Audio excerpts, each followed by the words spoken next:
ఇందిరమ్మ ఇల్లు మంజూరు కోసం డబ్బులు అడిగితే రోకలి బండతో కొట్టండి అంటూ ఎమ్మెల్యే సంజయ్ సంచలన వ్యాఖ్యలు చేశారు. మీకు బదులుగా నేను జైలుకు వెళ్తానంటూ కీలక వ్యాఖ్యలు చేశారు. ఇందిరమ్మ ఇండ్లకు డబ్బులు వసూలు చేస్తున్నారని వరుస ఫిర్యాదులపై స్పందించారు Korutla BRS MLA Kalvakuntla Sanjay.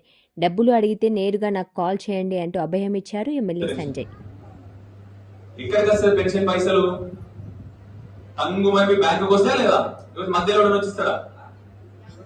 Bank వస్తాయి, నువ్వు పోతావు, మంచిగా జేబులో పెట్టుకుంటావు, వెళ్ళిపోతావు. అవునా? రైతు బంధు వచ్చిన ఉన్నారు ఎవరండి ఇక్కడ? రైతు బంధు చేతులు ఎత్తుండ్రే గట్టిగా బాబు, రైట్ చేతులు. నీ రైతు బంధు పైసలు ఎక్కడికి వస్తాయి? బ్యాంకులకు వస్తాయి కదా, డైరెక్ట్ నీ బ్యాంకులకు వస్తాయి. టింగు మన సపోర్ట్ వస్తుంది ఫోన్ లా, నువ్వు పోతావు, జేబులో పెట్టుకుంటావు, పోతావు. కళ్యాణ లక్ష్మి వచ్చిన ఉన్నారు ఎవరండి ఇక్కడ? కళ్యాణ లక్ష్మి చెక్ వచ్చిన వాళ్ళు ఉన్నారు ఎవరన్నా? కళ్యాణ లక్ష్మి వచ్చింది కదా బెట్ట, నీకు చెక్ వచ్చింది, నీ పేరు మీద వచ్చింది కదా బేట, వచ్చింది, పోయినావు, పైసలు తీసుకున్నావు, అయిపోయింది. ఎందుకు చెప్తున్నా ఈ ముచ్చడంటే, ఇప్పుడు రైతు బంధుకి ఎన్నిసార్లు వచ్చింది? కేసీఆర్ 11 సార్లు ఇచ్చింది రైతు బంధు. ఎవరికైనా రూపాయలు ఇచ్చినావు? ఇయలే కదా, రూపాయి అవసరం రాలేదు. ఎందుకు? డైరెక్ట్ నీ బ్యాంక్ లోకి వచ్చింది. మా అమ్మలకు 10 సంవత్సరాలు పెన్షన్ వచ్చింది. ఎవరికైనా పోయి అప్లికేషన్ పెట్టుకొని చేయి తాకినావు ఎవరికన్నా? లేదు. ఎవరికైనా రూపాయి ఇవ్వాల్సి వచ్చిందా? లేదు. అది కేసీఆర్ గారు చేసిన గొప్ప పని. ఎవరికి అర్థం కాలేదు. కేసీఆర్ ఏం చేసిండు? మధ్యలో ఒక మంచి వస్తే మళ్ళీ చేయలు చాపుతారని డైరెక్ట్ నీ బ్యాంకు వేయడం మొదలు పెట్టిండు. ఏది ఇచ్చినా నీ బ్యాంకుకు రావాలి, మధ్యలో ఎవరు రావద్దు. ఈ మధ్య నాకు షికాయత్ వస్తుంది మళ్ళీ. ఇందిరమ్మ ఇల్లుకు ఒక రేట్ అట, దాని పేరు ఇంకోటి, మన రేషన్ కార్డుకు ఒక రేట్ అట. మీ కొడుకుని దండం పెట్టి కోరుతా ఉన్నా, ఇది రానియకండి. ఎవరికి రూపాయి ఇవ్వాల్సిన అవసరం లేదు. అర్థమైందా? అది మన హక్కు, మీకు ధర్మంగా వచ్చేది. మీకు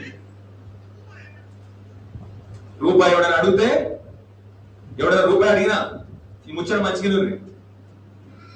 రోగలు ఉండదు మన ఇంట్లో, రోగల్ బండి ఉందా అందరి లేదా? ఇంకా తీసేసారు, గ్రైండర్ పెట్టారు అందరూ. రోగల్ బండి ఉన్నది కదా, ఆ రోగల్ బండి తీసి మన తల మీద కొట్టి నా పేరు చెప్పుండ్రి, నేనే స్టేషన్ జైలుకి నేను పోతా, నా పేరు చెప్పుండ్రి. అర్థమైందా చెప్పి మీకు? మీ కొడుకులకే చెప్తున్నా, దేనికి ఎవరికి రూపాయి ఇవ్వాల్సిన అవసరం లేదు. బాగా ఈ మధ్య తమాషా అయిపోయింది అందరికి.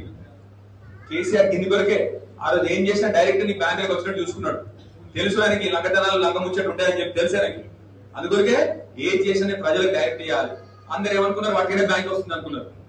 కాదు, మీకు ఎవరి మధ్యలో రావద్దని సార్ బ్యాంక్ వేసింది. సో ఇప్పుడు కూడా అదే చెప్తాం మీ అందరికి, దయచేసి మీకు బిల్లులు వస్తాయి సరే, దానికి ఒక పద్ధతి ఉంది కాబట్టి పద్ధతి ప్రకారం కట్టుకోరు, అంతే. ఎవరు ఆపనికి లేదు. స్లాబ్ వేసినప్పుడు కింద బేస్మెంట్ కట్టినప్పుడు 1 లక్ష అందరికి బిల్లులు వస్తాయి.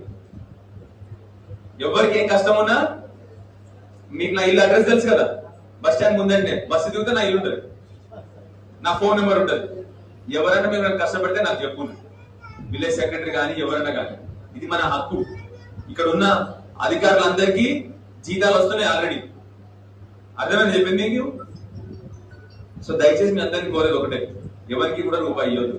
మంచి బ్రహ్మాండంగా ఇల్లు కట్టుకోర్రి, ఇల్లులు మంచి మీ అందరికి వస్తున్నాయి, అది మన హక్కు. దాన్ని మంచి సద్వినియోగం చేసుకోవాలని చెప్పి మీ అందరికీ కోరుతూ, ఏం కష్టం ఉన్నా ఎవరికన్నా, కొందరు ఎంత నవ్వుతున్నారు అంటే వాళ్ళకు కూడా ఫోన్ వచ్చినట్టుంది, నాకు 5-10 వేలు కావాలని చెప్పేసి.